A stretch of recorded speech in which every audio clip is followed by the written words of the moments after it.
Bon les mecs, cet épisode de Jimmy and the Dracul, faut qu'on en parle. Parce que t'as vu, il y a des épisodes de dessins animés qui t'aident à grandir, et il y a ceux qui témoignent de l'état mental des créateurs. Et spoiler, ils buvaient pas que de l'eau. Ça commence comme toute enfance qui part en couille, par une série bollywoodienne. La famille est posée devant le feuilleton, en train de mater un gars, torse nu, qui a traversé 4 putains de continents, un lac infesté de crocodiles, grimpé l'Everest, traversé le Sahara avec 6 orphelins sur le dos. La meuf lui devait de la thune sûrement, ou alors sa dignité, grâce au pouvoir de l'amour. Ou le syndrome du sapeur congolais en phase terminale. Bref, on éteint la télé, direction le lit avec 30% de son cerveau liquéfié. Mais là, Jimmy, qui croit que les pubs sont des messages divins, il regarde l'ordi et il nous sort Waouh, quel fantastique super pouvoir!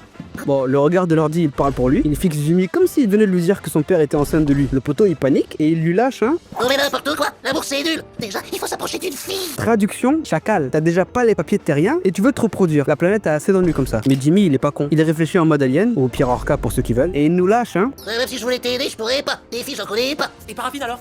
Paraffine?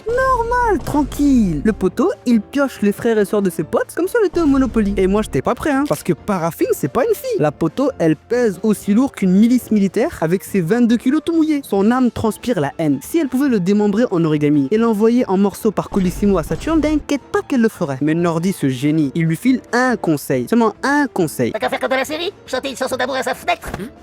Donc Jimmy, il nous fait une Patrick Sébastien devant tous les voisins sous la fenêtre de Paraffine. Devant une gamine de 6 ans, je rappelle, qui a déjà une arbalète sous son oreiller. Bref, Nordi, au bout de sa vie, il lui dit... Leçon numéro 1, il faut être hyper sympa et hyper mystérieux. Il lui apprend à être drôle, mystérieux, t'es mal la bouche en cul de poule. Et étrangement, ça marche. Paraffine commence à le tolérer. Je dis bien tolérer. Parce que l'aimer, il faut pas abuser non plus. C'est déjà bien qu'elle l'écrase pas sous la voiture de son père. Sauf que Nordi, il commence un peu à avoir le démon, t'as vu? Sa sœur lui vole son meilleur pote. Mais le pire, c'est quoi? C'est que son meilleur pote lui vole sa sœur. Poto, t'es mal la trahison sous Shakespeare. Et pendant ce temps-là, on a les deux agents d'à côté à la recruter dans une brocante qui apprennent que Jimmy veut tomber amoureux, t'as vu? Et là, ils décident de le séduire. Déguisement de dragueur années 70, des punchlines qui feraient pleurer des meufs sur Mythique. Mais échec en boucle. À ce niveau-là, c'est plus de l'espionnage. C'est un mix entre Bienvenue chez les Ch'tis et La Villa des Cœurs Brisés. Et comme tout fan de The Violinist, le webtoon coréen, ils ont dit on va prendre la female lead aka Paraffine, 6 ans, ils la kidnappent et font du chantage à Jimmy. Oui, on en est là. Donc, Jimmy le lover, il fonce, il se bat, il la sauve, déclare sa flamme. On est vraiment dans la Villa des Cœurs Brisés purée. Et là, elle le regarde, elle éclate de rire, mais pas avec un rire mignon, t'as vu le rire de Joker bien.